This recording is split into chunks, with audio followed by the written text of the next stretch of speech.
Welcome to the 8th episode of Juggle Jabber. My Van and I are at the Dutch Juggling Convention, and inside we're going to meet with Gilligan. Juggle Jabber.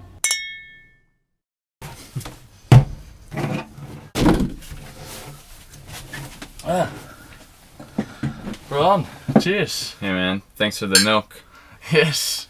So how about the milk? You mentioned like there's a difference in German and French milk, but they're all cows, right? I guess so. I don't know. Sometimes they keep it on the shelf in the grocery store in France, and sometimes it's in the refrigerator. Where did you get this from? From the supermarket. Oh, there's a refrigerator. Was it in the cold? Yeah, it's cold. It's, okay. It's like I'm off the grid right now, so it's running on gas. It's not as super cold as I can get it. It's all right. Thanks for the milk.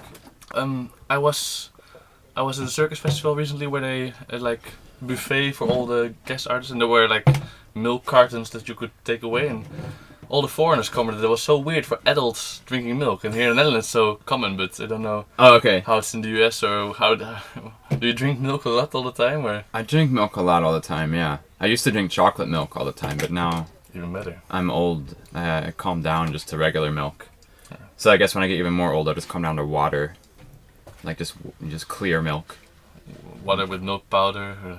I hope we'll see. And it's supposed to make you buff, huh? I mean, that's also, clearly. There's this gallon of milk program. I tried once, like a gallon of milk a day, every day, and then it went good. You're either gonna get fat or no, it didn't. No, it did not. Oh, this is good milk. I haven't had milk yet here in the Netherlands today. Good. Or on this trip. It's good. Okay. Here we are. Yeah. Where does your jingle come from? The Juggle Jabber, like the little Juggle Jabber. I made that myself. I just spoke it to the camera in the mic, and I figured I should make it sound cool. But I had no clue about audio processing, so I just turned on effects until it was something, and I made like a chord of 3 different tunes, and then. See, I knew it was deeper than just one. You made a chord of 3. I think That's great. It might have been one of these classes that you have to ping. Yeah. Okay. This is so classic. Yeah. All the secrets revealed. Definitely. Nice. But we're not here to talk about milk. I mean, it's a cool. I love milk as well, but it's. Yeah, it was a good start. Because I believe, and this is a genuine belief of mine. It might not be true, but you are the most influential juggler living in this moment. Like, completely. Because like besides all the juggling you've done yourself, there's so many videos produced, so many people directly influenced as your students because you're a teacher. There is the directing, which also like shapes other people's work all the time. So as a juggler, how do you feel about having this huge influence on juggling world? Is it a thing that you realize yourself or agree with, or? Yeah, well, like you say, I'm teaching a lot. I'm kind of teaching mostly at the circus school in Sweden, at Doch, the dance och circus, but also I'm doing guest teaching other places. But I think about it sometimes when I meet the new students or the current students in Doch, and I generally say, I don't know, I'm not necessarily more qualified than somebody else to make a judgment about what is good juggling or bad juggling or whatever. But I have been around longer. I think that's the thing. It's just longevity. I've been juggling 30 years, so.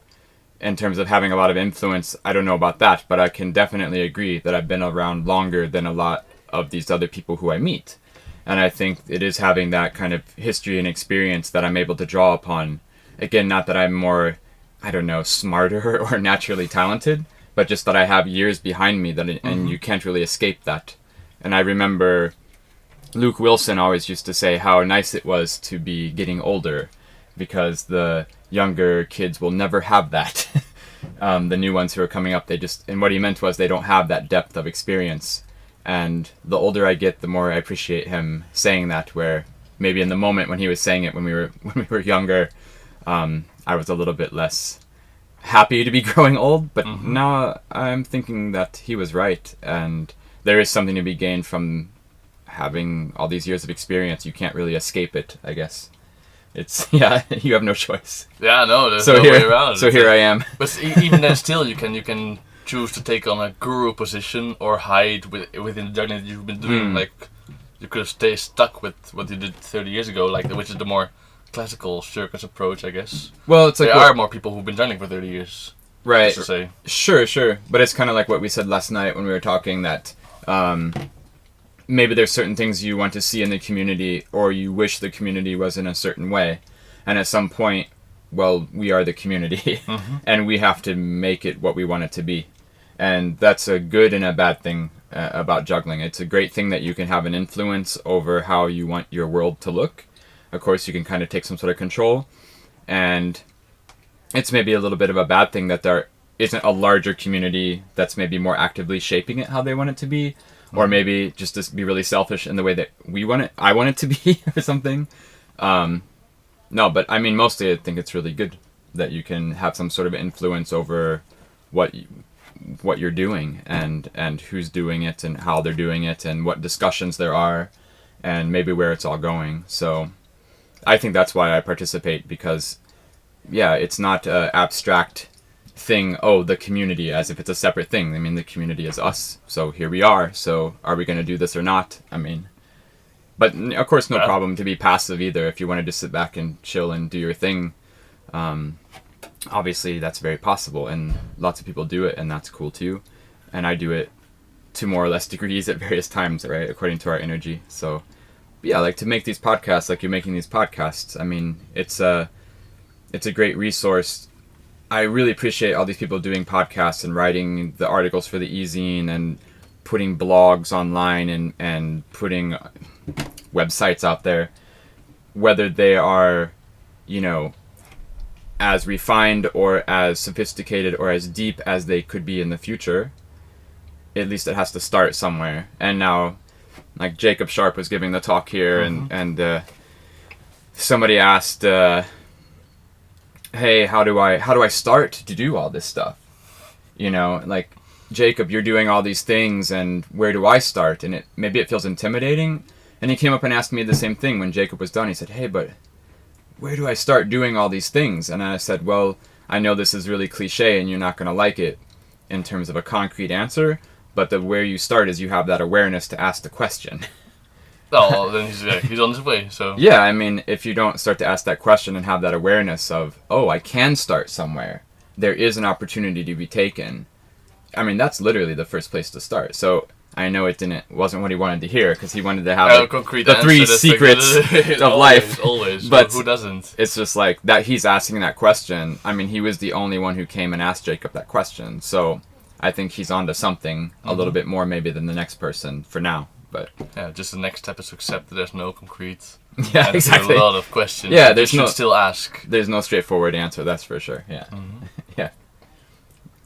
Now, in this way of influencing, there's 3 things that I want to dive into. The first being your teaching. Is this a full-time job, teaching at Doch? No, like officially, I don't have a full-time position. At Doch, there is no full-time position for a juggling teacher. So I'm what they would call a part-time employee, or I just work hours there. I'm not on a monthly salary, though. But you did create a juggling program. Yeah, in terms of some sort of underground structure, I have been there. Again, I've been there a long time. How long? So the school, in some form, has been around, well, before my time even, but I started teaching there in the year 2000. So okay. 17 years ago. Oh, wow, I didn't know. But that was just for 1 week, and then the next year was for 2 weeks, and the next year was for 3 weeks, etc. And now... Yeah, so we have this guest teacher kind of program where I'll go in for a few weeks each semester, each half year, and then we'll have 1 or 2 other guest teachers come in for a few weeks here and there as the schedule and the budget allows, basically. And yeah, so it's not a full-time position, but I have been there for many years, and kind of I wrote the original curriculum for the course for when the school, which didn't used to be an official university, and then, I don't know, 8, 9, 10 years ago, whatever, it turned into a real university, and then they needed to have a curriculum for the administrative papers. Yes, of course. And I was tasked with writing a curriculum for a university course in juggling, which, since I came from Ohio, in America, where we're on the verge of having a first professional circus school, Circadium, but before that it was just... there was the San Francisco school, which was classes by the hour. There was a lot of youth circuses like Smirkus and Juventus, but there wasn't an equivalent school in America to, like, say, the European schools. And so to come from a place where there wasn't even any sort of school and then being asked to write a curriculum for a university in juggling was quite ridiculous, actually. And I took it very seriously.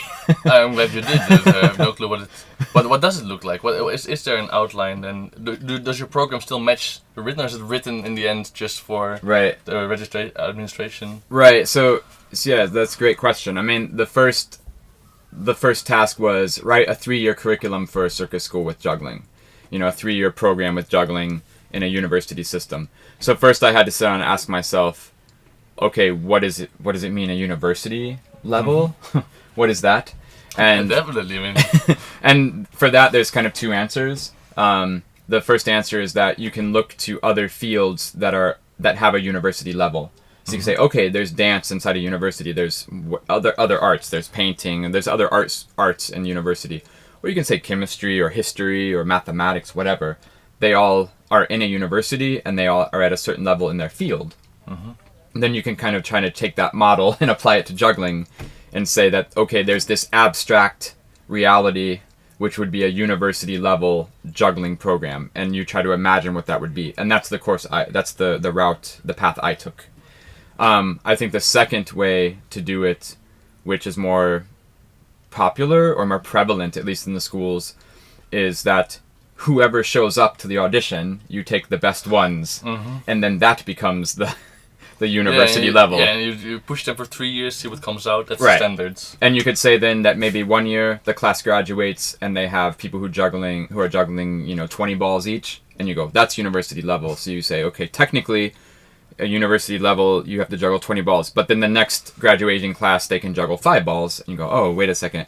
So they have some sort of relative model, but I don't do that. I try to take the abstract approach and say, look, they said it's university, let's make a university level juggling course. And it's a little bit of the chicken and the egg, because you have to kind of create this thing and then hope that someday that reality gets fulfilled, even if people aren't ready for it yet. Yes. And then I went to the school and I said, so what are we doing here? And they said, well, we're doing contemporary circus, and we're making artists. And I thought, wow, that's pretty heavy. What do those things mean? Yeah, indeed. So you can have your students figure out. So. Yeah. So I had to ask the administration. I said, what do you mean by contemporary circus? And this is before the circus was part of the university officially. It was just kind of in the transition there. And before the school in Sweden was at the dance university, it was part of Cirkus Cirkor, which is a circus company. And so the circus, the administration of the school had this paragraph of text from the circus company of what is contemporary circus. And it said something about poetry, BMX biking, DJ turntables, or something. And very specific to their show, but... They kind of named a bunch of contemporary things, and then kind of said that is contemporary circus by qualifying contemporary, I don't know, activities. So in every audition they asked, can you do BMX? Yeah, well, that was the thing, right? So I thought it was a pretty useless definition of contemporary circus against which to write a curriculum for.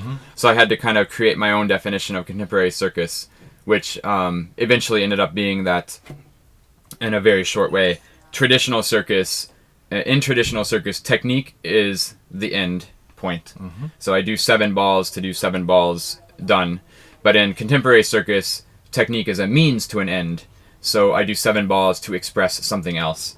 And we can talk for the rest of our lives about what that something else is and how that is done. But anyway, in that very short order, I thought, okay, contemporary circus, technique is only a means to an end. It means technique is not an end point. But that became very important in the program, because in the program, we don't do technique in class. There's no technique teaching in class. Though technique is all we work with, but we don't teach technique. We don't learn tricks in class. That's not at all what we're doing. There's no body correction, like your shoulder's too high. The students have those problems, and they need to fix them. But we don't spend the class hours to do it. They're expected to fix them on their own. Yeah, I mean, of course, we can have we can have some private conversations. Most of the classes are group classes. We all work together. I can talk more about that in a second, but in terms of the technique, maybe it's an individual question after class. Hey, Jay, can you look at my 5 clubs really quick? Can you look at my whatever trick I'm working on really quick? And then we can have some feedback about technique. But mostly, again, at this abstract university level, I think if I looked around at other art forms, the process of technique was already on its way.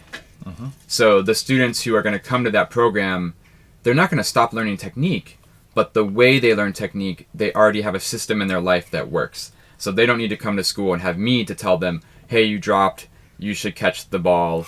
Hey, you should try again. Hey, you should get more. Oh, you did 7 clubs. You should do 8 clubs. Like, that's pretty... I didn't take that to be in my conceptual university level. And so the students are expected to keep up their technique outside of class time, which is super heavy. Though in the past, I think students had did a better job. I don't know, had a different attitude towards it. And we can talk about that in a second. But nowadays, yeah, so basically you go to class. When I'm teaching, I'll have 3 hours a day with them. And then they'll have other classes like, theater or clowning or acrobatics or dance. And then on top of that, they're expected by me to keep up their technique training every day. And so then instead of working on technique in class, we work on concepts. And it means that there's two. So there was the 2 things from the school. We're doing contemporary circus and we're going to make artists. And so I solved the contemporary circus question for myself for the moment with my definition. And then what does it mean to be an artist? And then that was another thing to have to figure out what does that mean.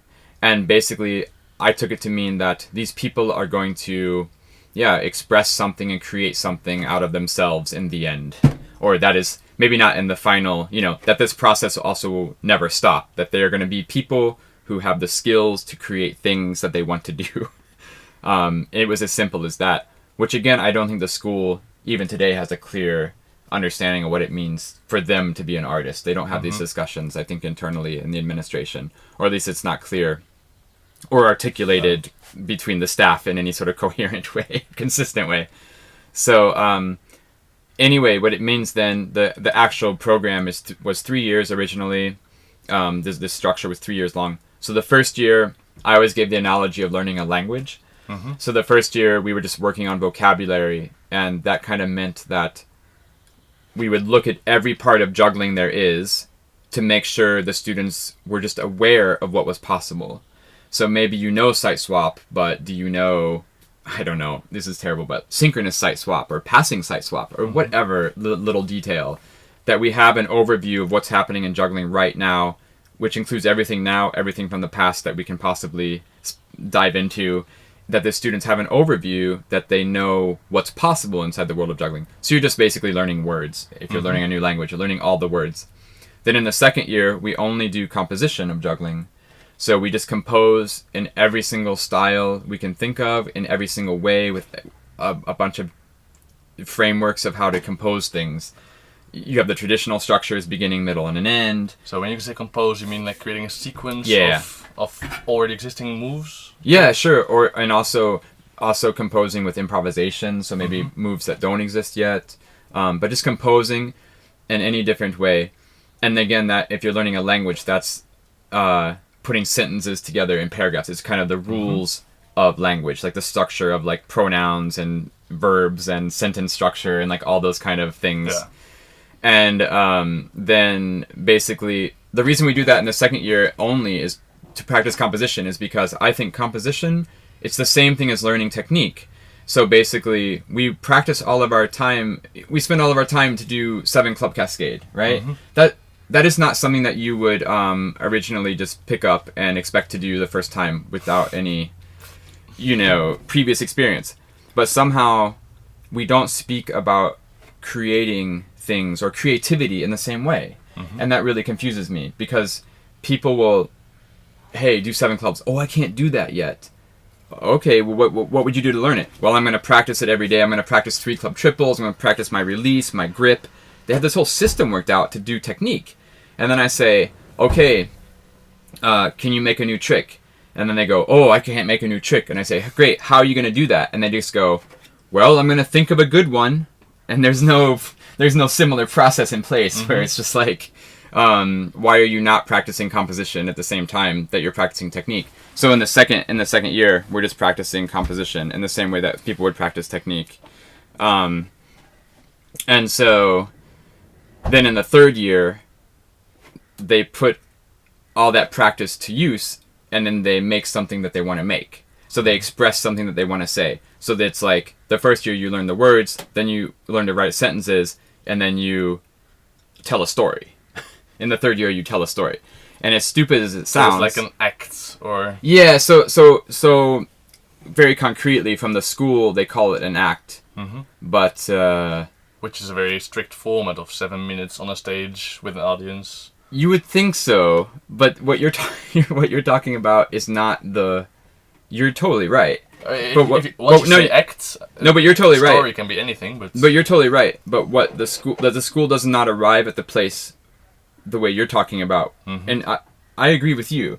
The reason the students have to do what we're going to call an act is because, let's say there's 20 students, and then the school says, okay, for the paperwork for them to graduate, they have to do something concrete that we can show the administration and the bureaucracy that they've completed the course, that we get funding from the government, and we can just cross the box off and say, look, we used your money well. So then the school says, well, the students should do some performance. And then they say, there's 20 people. Well, everybody, you have to do something, and it can't be longer than 7 minutes.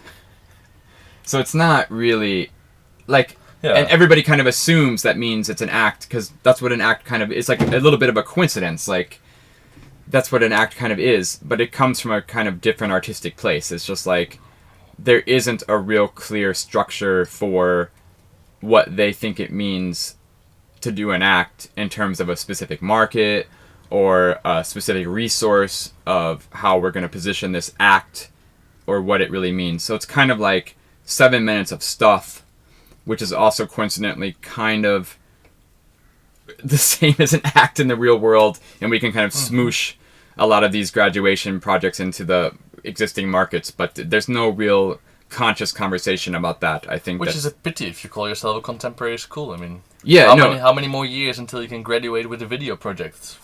That's what I was thinking. I mean, for me, I would in Doch they call it the closing act. They say we're going to make closing acts, but just to be really clear, yeah, they're acts, but not, I think, in the way that the rest of the world uses the word act.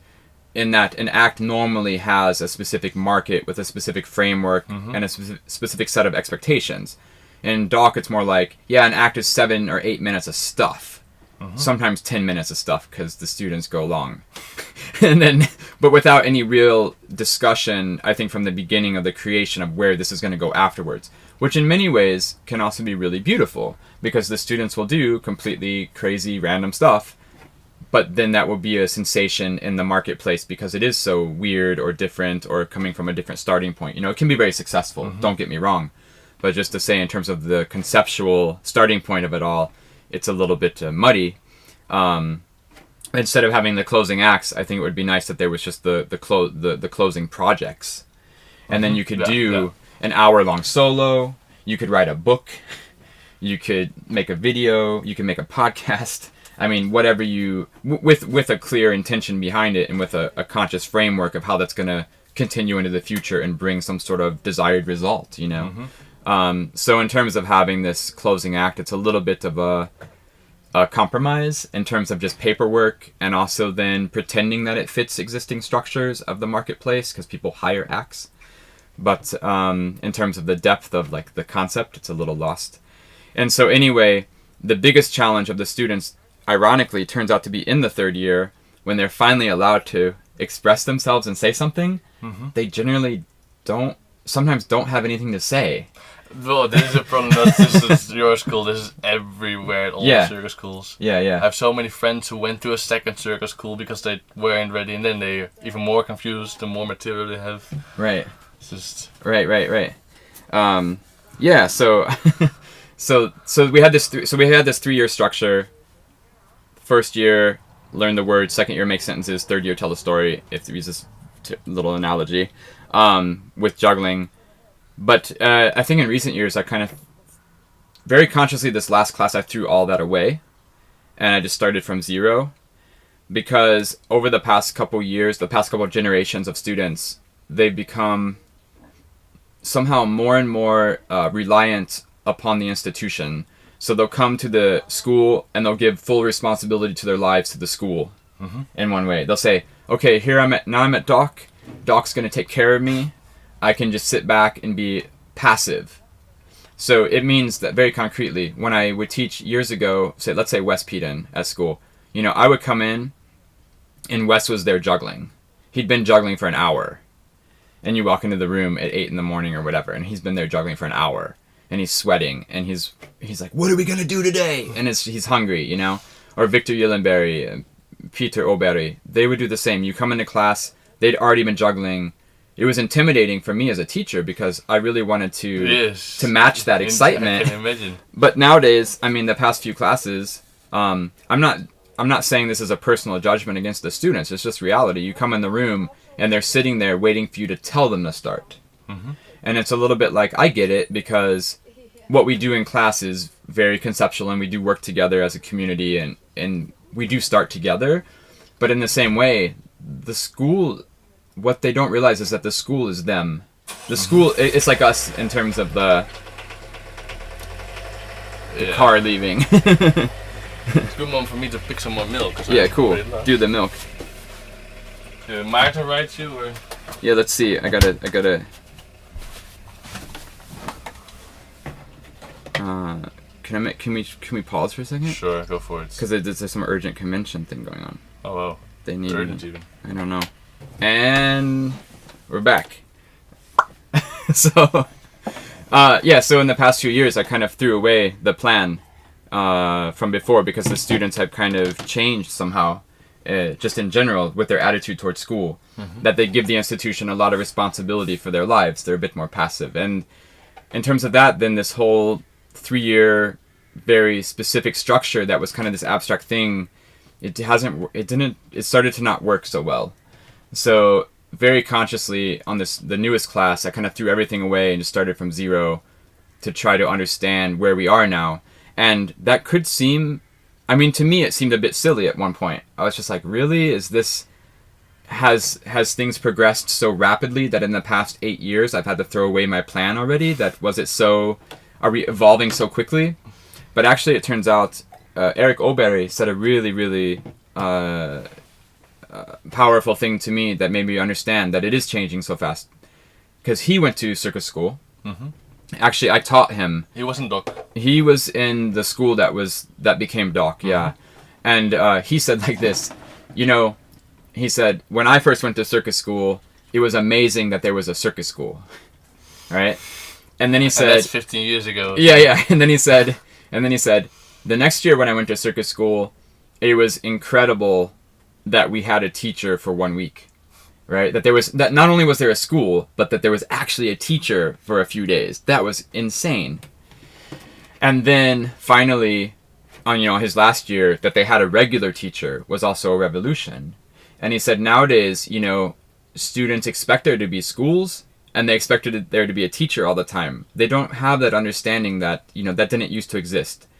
And so, yeah, I think the system can change so rapidly just in a few years. For him, in 3 years, his life changed completely in terms of his relationship to the school and how the school functioned in his life.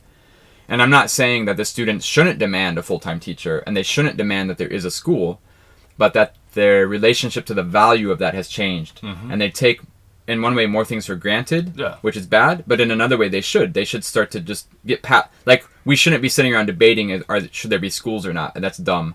We shouldn't waste our time debating if there's teachers or not. That's also useless. Of course there should be, so let's move on with it. But at the same time, Eric really still understands the value of what those things mean, because he lived through that revolution.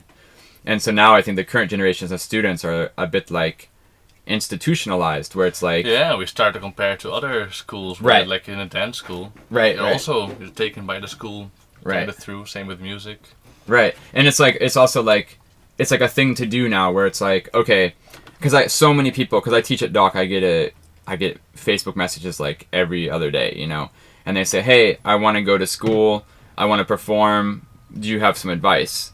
And it's like, well, it becomes this thing where the best advice really to be a juggler in one way is they think if you're going to go to a circus school for juggling, you're just going to juggle all day long. It's going to be a 24-hour-a-day juggling festival. And you know, when you go to school, that you do everything but juggle. Mm-hmm. You go to theater class, you have anatomy class, business class, you have group projects, you have solo projects, you have to write papers. I mean, it's a huge distraction in your life. And so if you just want to juggle, I think the perfect world, it would be some sort of community, because there is a value to the community in such a way that in class, since we don't work on tricks, we just work on concepts. Let's say this is kind of a little infamous concept that we've been doing for a while at Doch. It's like, make a sequence that's 5.5 throws long. And people, what's a half throw? And yeah, exactly, that's what we have to find. What is a throw? What is a catch? Blah, blah, blah, blah, blah. The only value in that assignment, in many ways, is that we both do it, and then I see what you do, and you see what I do, and we see if we agree or not. Because then I see you do something, and I go, that's totally wrong. And then but through understanding that I had that opinion that you were wrong, I understand what I think is right, or whatever. Or I see what you do, and I go, that's genius. I never thought of it like that. So that you have a bunch of opinions in the room, that you can form your own opinion. And also that you have your own process. And I can go, wow, Daniel was done he did it really fast, and I spent an hour on mine. Wait, how did he? And then we can kind of analyze each other. So there's some sort of value of the community to push everybody forward. And if there is a value of school, because I think of that kind of every day I teach at Doch, I think, why are we here? What are we doing? Every day. Every day I go, why are we here? What are we doing? Because the other disciplines, like say teeterboard or acrobatics, I get it. If you make a mistake without a coach, without the right equipment, you're going to land on your neck and die. You're like, that's a reality. But with juggling, it's not the same. We can make more mistakes and we can practice longer because physically it's a different activity. So juggling maybe needs a different sort of structure or an environment than a circus school. Lately, I've been thinking that juggling should be an art school, not a circus school. But that's a whole other discussion. Well, there's a couple people who've been playing with the idea of a juggling school in mind. Yeah, but exactly. I was actually wondering before, you mentioned that there's no technique training. Is this similar are the other disciplines in Doch taught, do they teach technique? Yeah, or, it's only so technique. It's just juggling where it's... Yeah, so basically... That makes it really the odds one out. Exactly, because I look out the window, like when I'm teaching, I look out the window to the other hall, and it's just like there's the handstand people, and they're just, getting corrections on their posture and point your toe, and you go look at the... I'm not saying in other disciplines they don't do creative things, but it's all technique-based. It's just like, on the rope, okay, find a new grip, but also here's this other grip that we do your twist. On the tight wire, do the salto. It's really like... So it's just the poor jugglers have to get up at 6 and do their own training. Kind of. I mean, I'm not saying... Again, I don't mean to talk down the other classes, but let me give a really clear example, which is in my class at Doch with juggling. I'll say, why are we juggling? And I'll say, why should somebody watch you juggle? That's like a real thing we deal with. We confront that in the class. I can promise you the handstand students do not get the question from their coach, hey, why are you going to do handstand? Why should people watch you do handstand? That's all assumed. In one way, it's good because you don't waste all this existential energy on it. But in another way, you get every handstand student doing the same position as every other Russian handstander for the rest of time. Wow. So, and it's the same thing on the Russier. They're teaching Russier in Doch. I can promise you, I should ask them, well, anyway, that's a whole bureaucracy, administrative, organizational issue. But basically, it's like, at no point do they ever ask the student, so why are you doing Russier? Maybe the answer can be very practical, or like, oh, I got injured because I used to do hand-to-hand, and now I can't put strain on my shoulder, so I do Russier. I don't mean like that. I mean, conceptually, like, why are you juggling? Not literally, why are you juggling? But, like, what does juggling mean to you? What do you want to get out of juggling? What do you want to share about juggling? Like, why are we here? Like, literally, not just some sort of logistical, reality, but some sort of conceptual, artistic reality. Because we're making artists and blah, blah, blah. But yeah, so I think instead of going to school, the better choice these days would be that you take all of your living expenses of going to school in a different country. Maybe you live with your parents for a little bit. you take private dance class, you take private gymnastics class if you want to learn some acrobatics or whatever. Definitely take dance classes. Maybe go to a local community college and take an art class on perspective, on drawing, or even art history or something. And then go to every juggling festival you can. Watch every YouTube video you can. Watch every podcast you can. Listen to everything. Read every blog. Maybe go to Kiev for 3 months. Pay some money to go there. But basically make your own private education. And that would be much more efficient. And this idea of efficiency, like I said before, every day at Doch I say, why are we here? What are we doing? The only thing I can determine about having juggling inside of a circus school environment or any sort of structured institution is efficiency. Because we can learn on our own. And the funny thing is, most of the students who come to the school, they've already learned, they've demonstrated they can learn on their own because they have the technique to be there. So why are they there? They don't need me to stand there and tell them to learn another trick. But what I can help them is to be more efficient, which means the least amount of energy for the most amount of results. Which doesn't mean that the least amount of energy means there's no energy. It just means that you're using it very efficiently. So this idea of efficiency really strikes me in terms of education of juggling. That the education of juggling has to be efficient. And in that way, the most efficient process would be that you just do a targeted approach in your life on your own, with your own money. But the problem with that is it's not very appealing to parents. Not only to parents, and social to structures. Students, like there is something to say about having a structure outside. I mean, there's a lot of energy into investing, finding these blogs, reading these blogs. Somebody tells you sometimes to remind you. Sure. Yeah, but also just socially, it's not really cool to, like, hey, what are you going to do with your life? I'm going to university for juggling. That's gives some sort of, status. Whereas if you say, oh, what are you doing with your life? Oh, I'm going to every juggling festival, and I'm taking a dance class on the weekend. It's not as socially acceptable, but in one way, it would be the most straightforward, efficient thing to do in that process. Is there extra added value in being in a group of students your age, at your level? Yeah, I think this is something you find at a school as well. Yeah, man. I think the best thing of circus school is two things. The first one is just like that university experience, being away from home for the first time, learning how to do your laundry, cook your food, stay fed, get enough sleep, all these just real life things of learning how to live. I think that's a valuable thing. And just the social structure of the other students. Yeah, meeting people from different countries, that's really valuable. So Doch Sweden used to let anybody come to the school for free. And then the government changed, from left wing to right wing or something. I don't understand any of this, so don't quote me. But basically, they stopped all the funding for the school for the people who are not from EU. So if you're not from the EU, you can't really go to the school, basically. And I think we lost a lot of diversity because of that. And the diversity is one of the great benefits of circus school. You go and meet people from Israel, you meet people from America, for example, in the EU. You meet people from every place. And now it's really just an EU school. And that's a little bit of a shame. And for example, the second thing is exactly meeting the people in terms of not just social structures, but your work. So the best thing that West Peden got out of Doch was meeting Patrick Elmnert, right? And Tony Pezzo, right? So, yes, so the best thing out of their school time, really, people say, oh, what did West get out of school? Like, you taught him, and he's so good. What happened there? Oh yeah, he met Patrick, and they got along. They became friends, and that was amazing for the juggling world. So that's a big part of circus school. Is who you meet, and that's another part of circus school that people tend to not talk about as a. It's not cool to talk about it, or it's not in the process from the beginning to talk about kind of the political connections. So it's if you want to work in Cirque du Soleil, don't go to Doch. Go to Montreal. If you want to work in Seven Fingers, go to Montreal. I mean, just politically, you're in their town. You're going to meet those people. You're going to make this network. So in Sweden, it's who are you going to meet? Who are you going to network with? And how is that going to further what you actually want to do? And that's a hard thing to think about before you even go to school. Hey, what am I going to do after school? But that's kind of the game. I mean, you got to think. You should think about that before you start.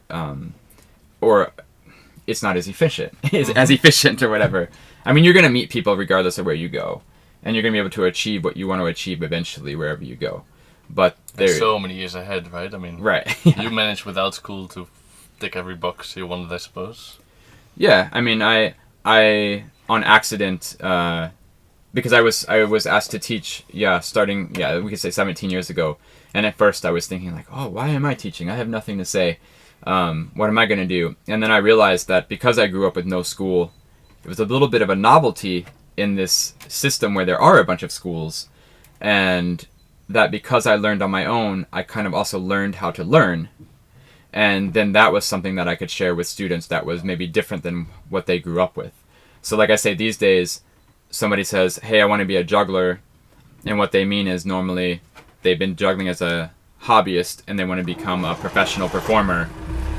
And so then they say, oh, to be a performer, then that means, I go to school for that. You can go to school for that now. So then therefore I should do that. Yeah. And so then it's just like a kind of a normal expected thing, I guess. We have another van leaving the site here. We can name more brands of props. Right. Back to we talked about school stuff really long, so if there was a cut right now, then it means that probably we shorted it already, but sure. But there was a cut for sure because of the people leaving, people saying goodbye. It's alright. No, but there were still things that I wanted to dip into, so we'll briefly go over those. Sure. Another way that I know that you influence people, which I know very little about, but I happen to visit like 50 live shows a year of things, and very often in the booklet somewhere on the list I see your name appear of people who help produce things, direct things. You seem to be involved with a lot of shows in the background. What is it what you do? What do you do with them? What has been recent projects? And can you tell something about how this... Yeah, sure. I'm just curious myself, so maybe it's not much, maybe there's something big, I don't know. It's kind of weird. It's nothing I ever expected, but if you kind of look around at the other art forms, there are like if you're gonna do I don't know, a dance, you're gonna have a choreographer who writes the dance, and maybe you're gonna even have somebody who's doing the dramaturg on the show, or you can have in a play you have a script writer, you have a director, you have the dramaturg, you have a choreographer, you have a whole team of creative people, and somehow again inside of juggling we have this history of how things evolved. But you don't have a team of people. There's some sort of value in that you do everything yourself in one way. You are, by default, the writer, director, choreographer, dramaturg, whatever you want to say. Even your own teacher, did you not recommend this? And I mean, on one way, there has been kind of a recent discussion about, especially in France, though, this has been around a long time, that you are an interpret or you're the author of the work. It means that it is like a dancer who does Swan Lake. You didn't make Swan Lake, but you're dancing Swan Lake. So in France, they talk a lot about this, that you're hired as an interpret. It means somebody tells you what to do. Or on the other hand, you're an author. It means you create the work. And so I've been involved in a few projects in a really strange way that I didn't think existed before, but I'm super happy that it starts to become an option of how to work with juggling, which is that I've been hired to... I guess there's not even a word for it, but direct the juggling, which is awesome because I can come in and I can work on the juggling in a show and I don't have to take responsibility for the whole overview of the show. And so basically what it means is that in this new way of working, I worked with Defracto on the show Flaque with Eric Langequel and Guillaume Martinet. And I came in and they showed me a bunch of juggling. And they said, tell me about the juggling. And what was really cool is because at first I was, of course, really scared and nervous. What should I say? I mean, what if I don't like it? Or why are we doing this? And what are we going to get out of it? But it turns out that actually there's a lot to say in terms of just analyzing what they were doing. For example, the first thing they showed me was they said, oh, we have this little 5-minute thing we put together that we had to show some producers or something. And then I watched the 5-minute thing and I was just like, wow, you guys have 20 different shows in that 5-minute thing. Because what they do is, and it's a very natural tendency of a juggler, is to do one little concept and then switch to a new one. So it's like, okay, because it comes back to when we were kids, like, I'm going to make a routine, so I'm going to do a pirouette. Well, I did the pirouette, so I can't do that anymore. So, I'll do the behind the back. Cross that off the list. And you kind of have this laundry list of like different ideas and techniques, and after you do it one time, you cross it off. Whereas on their 5-minute long sequence, they would do an amazing moment or a throw that would set up expectation and then they would just change to another new idea, and then just did this for 5 minutes, and I was just like, wow, we could pull this apart and really start to analyze and structure those moments so that the expectations start to make sense and that they go deeper or they go wherever you want them to go. And that comes back to this idea that I talked lately to the students in Doch about this to the students in Doch, but I've been thinking this for many years, that juggling is just a game. In terms of performing, it's just, in fact, maybe all of performing is just some sort of game, and that the most successful performances, they give the rules of the game very clearly to the audience, but in such a way that it's still fun to play the game. Mm-hmm. So it's not like everything is laid out black and white from the beginning, so it becomes boring and obvious. But at the same time, the rules are known, so the audience doesn't get lost. And the best acts are those people who set up the game and then play the game. The perfect example is Michael Motion's Triangle. Mm-hmm. So in his performance, he starts off by walking past it, and he bounces the ball, and it bounces out. It explains very well how it works. Yep. How his mind evolves into the... Exactly. So he sets up the game, and then he plays the game. And that's like a perfect... Yeah, that's kind of what all performing is. And so kind of watching their work and saying, okay, your juggling is, in this moment, you're playing this game, and then trying to identify what that game is and the rules of the game really clearly and say, okay, the juggling you're doing there is this juggling, and you could make an hour-long show by following these rules of just this kind of juggling, and then analyzing all that. And so I did that with Flaque to, conceptualize the juggling. And it's another thing, too, where, for example, if I do a shoulder throw, then I'm doing 3 balls and I do a shoulder throw, and I go, hey, I made a new trick, it's a shoulder throw, and then you're kind of done. Well, you have 2 shoulders, you can do it on either side. Then you're kind of done. You could do a reverse shoulder throw, okay, that's maybe a variation. You could do it with more objects or something, but you're still stuck with a shoulder throw. But if you say, instead of I did a shoulder throw, I did a body throw, and you go, oh, okay, I threw on my shoulder is a body part. Oh, I have other body parts. I could throw under my leg or whatever. Mm-hmm. I mean, it's a simple example. But it's kind of looking at what they're doing with their juggling and saying, okay, you think you're throwing around your shoulder, but you're actually, what you're doing is a larger concept, which we could call body throws or whatever. And so they found a lot of new concepts inside of their work that we could then pull apart, and then they could go much deeper into each of those. So I did that with Flaque, and then I did it with... the EaEo show, All the Fun. Mm-hmm. I came in and did the same game with the juggling, and then I did it most recently with Dystony. It's the new Defracto show, with Guillaume and Kim and Andre, and it premieres this month. Andre, who's this? Yeah, Andre, the contact juggler, wavy dude. Andre. Yeah. Mm-hmm. Andre and Kim and Guillaume. Mm-hmm. Yes, Preload Pip, I think he called himself. Yeah, right. Yeah, so they're going to premiere in June, and Eric Longiquel directed that show. And we start to have a little bit of a creative team where it's like Eric Longiquel and doing some creation, directing, outside eye stuff. And I'm doing some juggling direction. And then there's Johan, this French director who's doing the dramaturgy on this kind of... He did it on Flaque and All the Fun. And so there's a little small creative team bubbling around making this certain style of shows that I'm quite proud of and really happy. And it's been amazing to be involved in juggling in that way, that I never thought that would be... If you're a juggler, you think, okay, I can be a performer, I can be a teacher. Would you ever be I don't even know what the word is, but a juggling director? And I'm so happy that becomes a thing now. And I think the shows Flaque and All the Fun, I'm super, super proud of to have been involved with it. Mm-hmm. And I think they're amazing shows in terms of juggling art.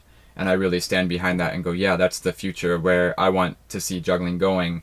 It's some of the craziest juggling I've ever seen. Definitely. And I love it. And then but another kind of you had mentioned before you wanted to ask me about this, so I thought of one thing last night, which was even more crazy, was that Greg Kennedy hired me to work on his show Theorem. So he made a new show after he quit Totem with Cirque du Soleil. Mm-hmm. It was a group show, and it was an amazing offer he gave me. He basically sent me new prop shapes, like new props that he made. And he said, I just want you, I'm hiring you to make me tricks. You just make tricks with these props, and in return, like we could both use the props, and I could get the props as payment. So I got my own set of props, I could use the tricks. He just said, I only asked that you let me premiere the piece first with the tricks. And of course, he puts them on stage in a different way. And you even get paid for this. Yeah, I mean, he puts them on stage in a different way. That's the best job in the world. Like, why would you even offer that away? Like, you're something going for yourself. Yeah, so I was really, like, that was also a really crazy experience, too. Greg, I can send you my number, you know? Like, I have ideas, too. But I think it was super clever because, for example, look at any other industry of the arts. I mean, a singer... They have a songwriter. Oh, it is weird. A dancer has a choreographer. And if I had the money... I'm glad he has so much to do that... If I had the money, I would definitely, if I was making a new show, I'd hire Wes Peden to make me tricks. I mean, comedians do it all the time, right? Of course. They hire people to make jokes. Ghost trick writing. Yeah. That's where I wanted to go. Yeah. Okay. I have a new goal in life. Yeah, me too. I think it's going to be an amazing thing just to sit at home and make tricks. It would be so fun. It was great. Yeah, it was really fun, and I hope we can do more of that in the future. But yeah, so that's been kind of that experience behind the scenes of working on the juggling and the shows. And again, not having to worry about how it's put on stage or worrying about all that other stuff. Just worrying about technique and tricks and composition. It's been like heaven. It's been great. Is there something else you wanted to know about the stuff, that stuff? There was one show in particular that I remember that I saw, but I can't remember the name. There was like, they had like mini Tito boards with the balls attached. Yeah. Yeah, so there? Like, just because that's when I saw and I remember. Yeah, so then, so kind of the work with like Defracto and EaEo, it's been just on the juggling part. But then I've directed other shows. I directed Magmanus in their show Attached. Oh yeah, now you said Magmanus, it rings a bell. Yeah, and the show is called Attached. And my job, and also just to say, because it was a similar job, I directed another show with a company in Sweden called Circus Alphons.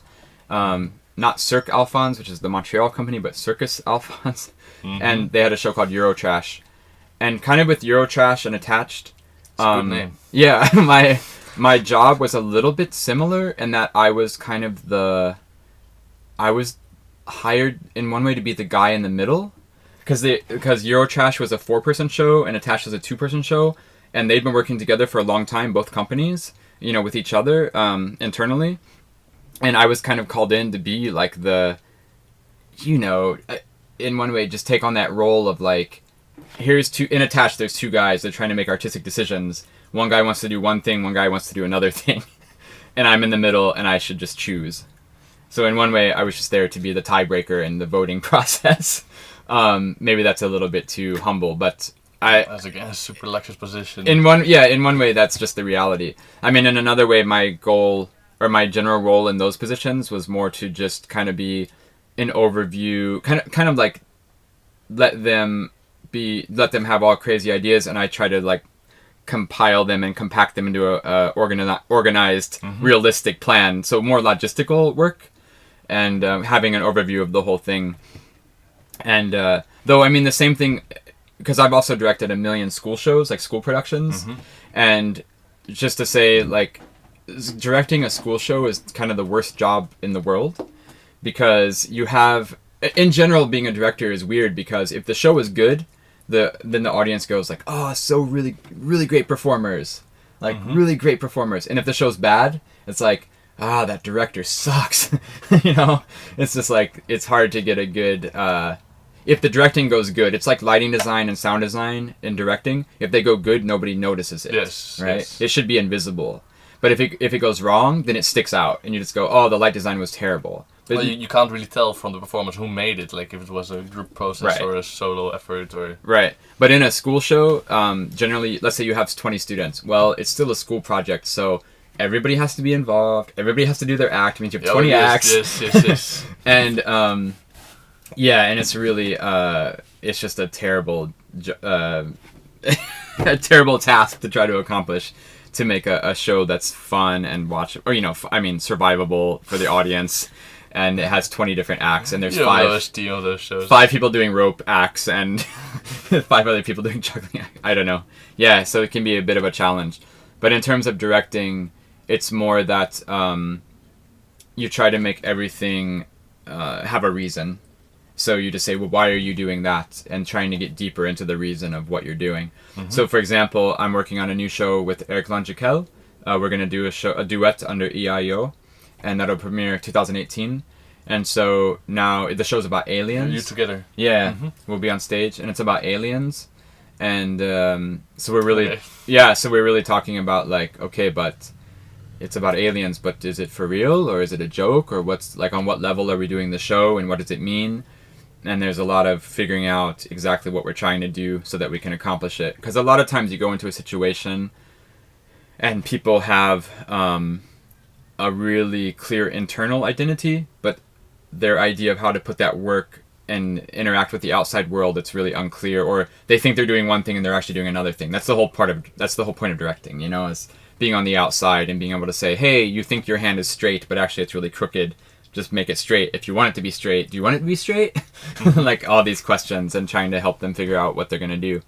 So yeah, in terms of directing, it can be a bit of a headache. It's not my favorite thing to do. I much prefer what I did with Flaque and EaEo, where it's just like you go in and work on the juggling, and you can really get deep into the juggling and not worry about this whole larger thing to keep together that's might fall apart. And it has a larger responsibility, I think, to direct the whole piece.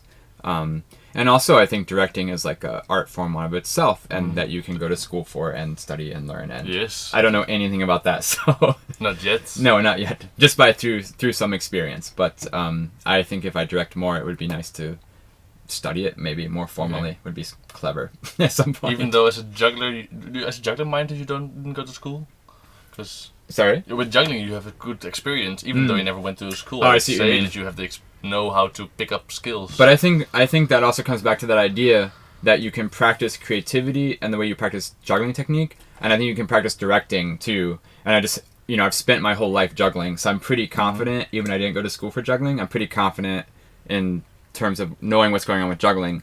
With directing, it's more like I don't practice it and I don't study it, and I do it sometimes, and so it's a little bit. You need to get willing volunteers to really practice. Yeah, exactly. Yeah, exactly. So I don't know. Yeah, it's a different thing, definitely.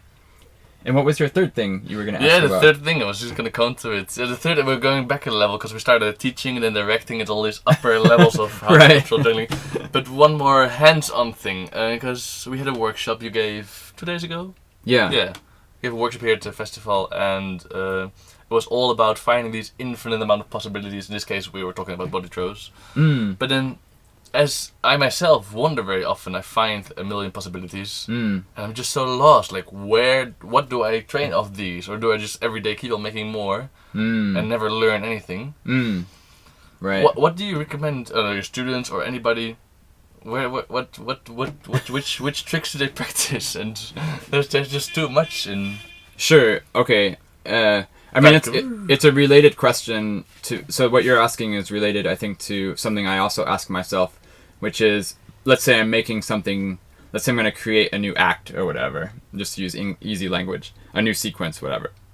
And I say, okay, here in the sequence, it would be really cool if I did 7 ring back crosses. For whatever reason, either I have a really clear reason or I have an intuition. It doesn't matter. I say, here, I should do 7 ring back crosses. Then I say to myself, okay, I can't do that trick. Maybe I'll never do that trick. So do I take 5 years and try to see how far I can get into that trick? Or do I just change the trick now? And there's this constant back and forth between when you're creating something, is it bad because it's a bad idea? Or is it bad because you can't do it yet? And that's like the biggest challenge for me. And it's the end result in the first place. You have a story you want to tell, and therefore you. Maybe, yeah, you would hope so. But I think sometimes it's maybe less clear, especially when you're creating more organically or more freely. It's just like you have an intuition, like, oh, this could be really good. So do I go in that direction? You don't know you don't know how to invest the time, and that's what you were talking about too, investing time. In which area do you invest time? So maybe you think of a trick. We don't have to even think of an act or a sequence. We can just say a trick. You say, okay, I have this image for a trick in my head. I can see theoretically how it's possible.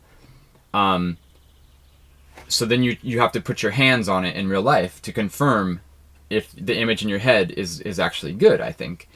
And so then you kind of do it a little bit, but you can't do it yet because it's a hard technique.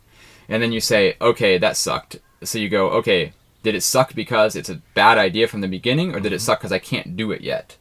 And it's just this idea of how to judge material that doesn't exist yet.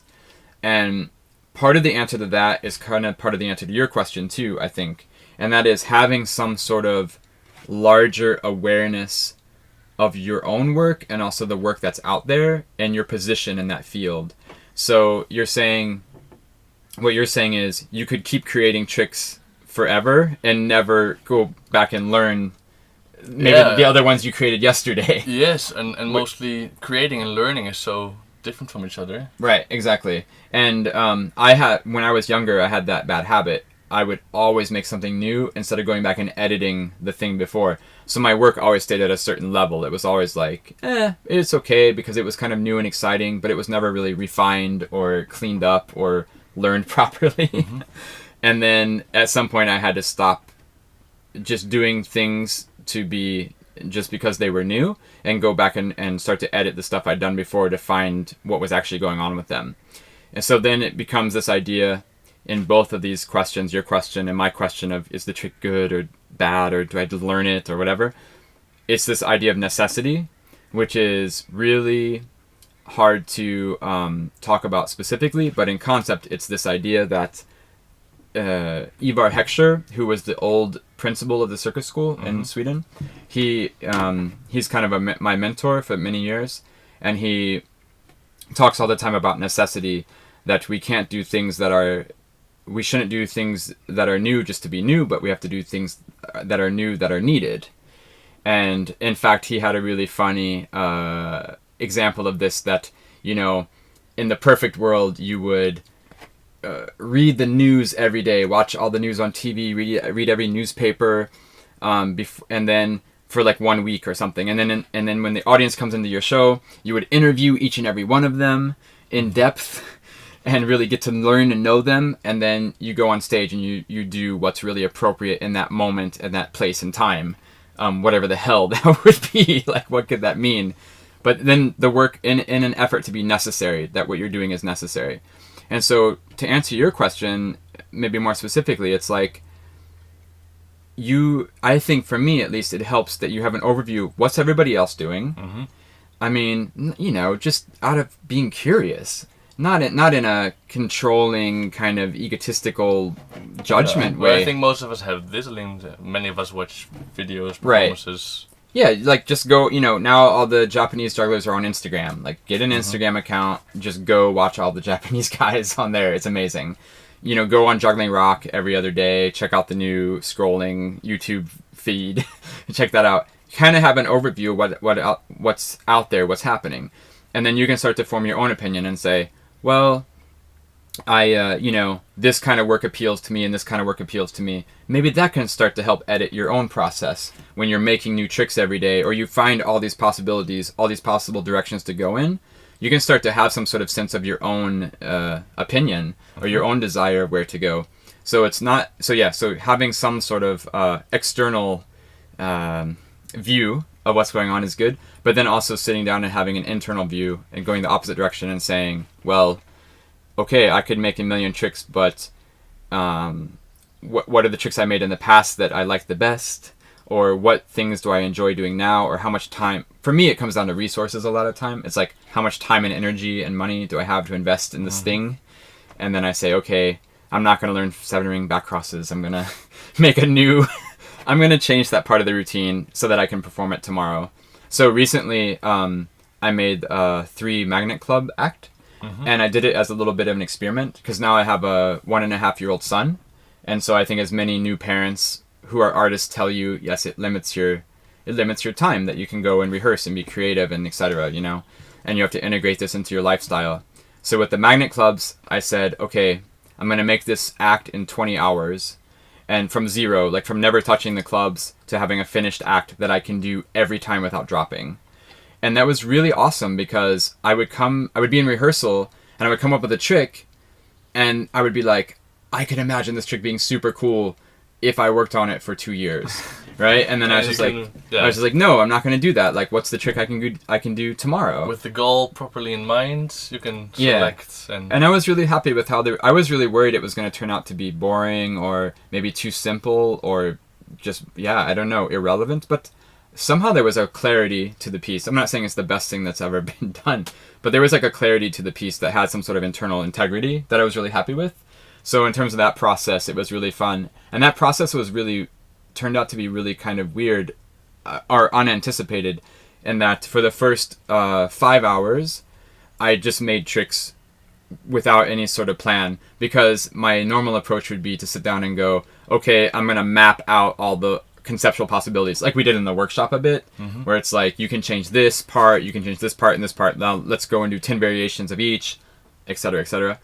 But now it was just like, okay, I'm just going to freely create until I run out of inspiration, and then I'll start to do this my little game of like making a rule for everything. But then I did 5 hours of just making tricks without running out of ideas. I filmed all those tricks, and then the next 5 hours, I only worked with those tricks. So I learned my lesson from when I was a kid, and I didn't keep going forward. I went back to those tricks. There's a time for creation, a time for... Yeah, well, then I just remixed. Practice. I just remixed them. So I would take a trick I filmed in the first 5 hours, and I would take that trick and go, okay, could it be better? And I go, yeah, what if I add a back cross? What if instead of double spins, I make it single spins? I'll film that and see how it looks.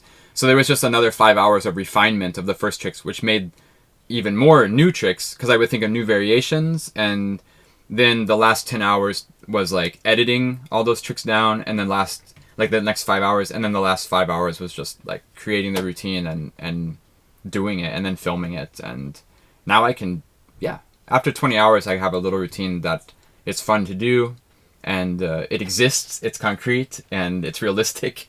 So that was pretty cool. It was like a fun little process. So I think this idea of just having like infinite possibilities, I feel it all the time like you do, but it's having some sort of external identity or like understanding, and then an internal identity, and having some idea of where you fit into all that, or where you want to be or something. And then it's just like, like if you have a son, then you have to budget your time. Yes. So that's that. Cool. Cool. So those are the big 3 things of the interview. Now we're left with just the small 3 things, because things we're going to talk for a lot. Sure. The first of them being, did we miss something? Is there something that the juggling community should know right now that you want to say? No. Or not? Well, just to say that we're on a podcast called Juggle Jabber, and as I've been playing a lot with these ideas lately, basically it's that we talked a lot today about different aspects of juggling. And I think it's really good to be clear about those in a conversation, just to realize that there's juggling as the activity. And then we talk about juggling inside of a circus school. And that also means performing, and performing with juggling. And again, being here at the juggling festival this weekend and having conversations with people and listening to Jacob Sharp give a lecture about his own life and his own work, there's still so much of these conversations we have about juggling that are so mixed up in terms of what we're talking about. And I'm not saying it's a bad thing. It's awesome that we're here and we're all talking. And we know intuitively what we're saying. But just to be really clear, juggling is not performing. Juggling is a thing. It's an activity, and you can perform with juggling. And so when we're talking about directing shows, that's a totally different thing than juggling. But I find it relevant to talk about, for example, on Juggle Jabber in such a way that the shows with Defracto and EaEo, they are juggling shows. And that is the main form of expression of those shows. So, for example, people go see these shows and they walk away, and I think in one way they talk about the juggling. That's one of the identifying characteristics. Whereas a lot of times, just to say, you'll go see a show and you'll walk away, and let's say it's called a juggling show, and they'll say, oh, that show was so funny. And that's not a bad thing, but just realize that maybe there's a hierarchy of artistic expression where juggling is not at the top. And we have to start to kind of have these conversations very clearly, I think, that we start to understand that juggling, just to say, because it's still not clear yet, juggling is an art form on its own that is valid without any other justification. So we're talking about circus school in different disciplines in such a way that, especially in America now, in America there's this big discussion about new circus, because Ringling Brothers closed and all these other things happening these days. Big Apple closed and reopened. So there's all these discussions about circus. Circadium is going to be the first contemporary circus school in America that offers a degree. Where is this again? It's going to be in Philadelphia. Oh, yeah. Okay. Yeah. And so it's all really exciting and new things are happening, but the level of discussion is still that circus and indeed juggling, which is part of circus, needs to be justified with something more. That to do a trick is not valid. It must be a trick, and then people say, "What is your character? What are you? What is the story?" And that doesn't. No, it's the same thing. So if I do a juggling trick and you ask me what is my character, quite literally my character is exactly what I just did when I did the trick. And the great you cannot separate them. I mean, people do separate them, but the result is bad. Like yeah, I've said about this before, but basically I'm juggling 3 balls and then I say, what's your character? Oh, I'm Indiana Jones. Okay, I put on the hat and I play the Indiana Jones music and I do the same 3-ball cascade. That is not that's not relevant today. That's from the past. We've moved beyond that, and the conversation needs to move beyond that. So especially in America, all this talk about, yeah, juggling can't just be tricks. It has to be more. No, what they're saying is they haven't seen juggling to a high enough level yet that they're happy with. And they don't know how to articulate that. So they say it has to be more than the technique. But I'm telling you now that juggling technique it is the expression when we're talking about juggling art. That's all there is. So you can use other things. You can use music. You can use theater and acting. It's additional. Like it's supporting. And in any performing arts, you can. Well, the way I approach it, and again, because we've been talking a lot about school and education and teaching, the way I approach it is like this. You have all of your techniques of how to express yourself. You have juggling, acrobatics, dance, storytelling, mime, clowning, theater, music, whatever, right? You have all these things, puppetry, whatever. And you can just make some sort of like little list and like a hierarchy, and you can say, look, I'm going to do a juggling show. Cool, now I know I'm doing a juggling show. I put juggling at the top of the list, and then I say, what else am I interested in? Well, I like to do puppetry. Cool, I put it on the list. I like to do music. Cool, I put it on the list. I like to pretend that I'm a ostrich. Cool, I put it on the list. I'm going to call that theater or whatever, right? Physical theater. But then I have juggling at the top of my list. All of your choices in those other areas need to reflect the same choices you make in your juggling. So that's why sometimes you'll see juggling that is so innovative and creative in terms of the juggling technique and the juggling concepts. You go, wow, they're using sight swap, body throw, whatever weird, movement, internal structures in juggling. But then it's presented in such a basic way. And you go, well, wait a second. You have all these other disciplines that you can use and mix. And you also have production elements like lighting, sound, costume, makeup, special effects like fog and lasers, explosions, whatever. And you need to make a good juggling show, or to make whatever kind of show you have with that label at the top, your choices need to all just follow from that one thing. So if you're going to innovate with juggling and say like, okay, I made this juggling trick because, I do crossed arms. Okay, it means my left and right are mixed up. Oh, maybe I'll take the stereo mix on my soundtrack and mix that up. I mean, this sounds in one way very conceptual. Yeah, but they're related. Yeah, you can make concrete, and then somebody can come to your show and say, oh, that was kind of fun where the sound was weird at that one moment. Why did you think of that? And you go, oh, because I was doing a juggling show, and I realized in that moment in the show, I'm doing all this crossed arm stuff. And so in an effort to kind of make that express more, I kind of did the same thing with the sound, and the lights came from across the stage, whatever, right? So you can have, you can mix different elements with juggling, but it can still be juggling. And you can have artistic choices that carry through all of your show, but it can still be about juggling. Like last night in the show, before I did my last piece, I told a story. So I used storytelling in my performance. Was it a storytelling performance? No, it was a juggling performance. The story was about juggling in a in a kind of metaphorical way, at least in a rhythmical way of the whole piece. I tried to make it relate to some different parts or whatever. So you can, but I didn't want to use storytelling in such a way that I was trying to justify and say, oh, juggling's not good enough to put in front of an audience, so I'm going to tell a story. You know, it wasn't some sort of insecurity on my behalf. Whereas in America, these days, there's a lot of discussions online about saying, well, circus has to be elevated by something else that's already recognized and formalized, and I just don't agree. I think we need to have that's why I wanted to say this now, because I think we need to have this discussion very, very concretely out in the open these days and say, look, juggling is enough because it's okay, and circus is okay. So let's have a more intelligent discussion instead of arguing about that. And then one day people are gonna walk away from our shows and not say, "Oh, it was so funny," but "Oh, it was so juggly." And then but I think people walk away from all the fun, for example, and I think they talk about the juggling, like on one level, like very concretely. All the fun from EaEo. Yeah. I think there's a few shows.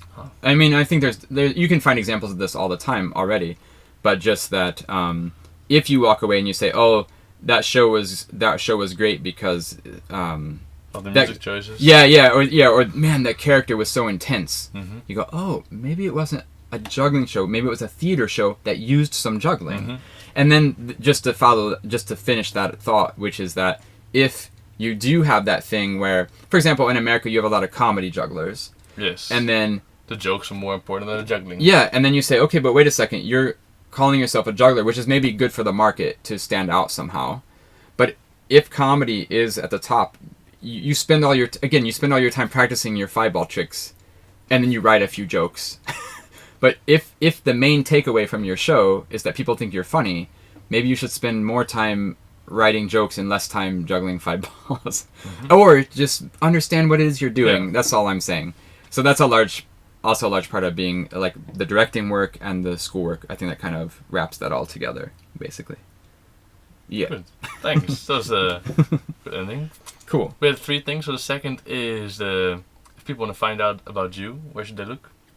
I'm sure there's many places. I kind of only update my Instagram. Then people will look at your Instagram. Yeah, you can search me on Instagram. I'll put a link, everything. Cool. And then of course there's stuff on YouTube you know how to find and how to Google. Yeah, Google.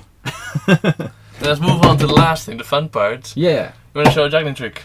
Yeah, I can do a trick. Yeah, I have my own clubs here. I need one club. Yellow, white. Oh. Are you okay with pyramids? Yeah, I think it's gonna be fine.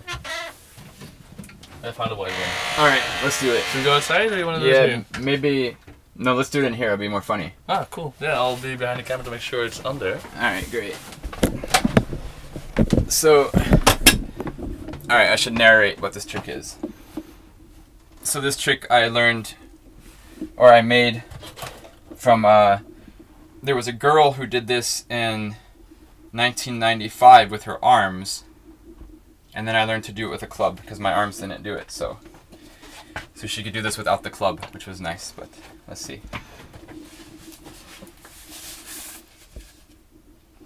Yes. That's my trick.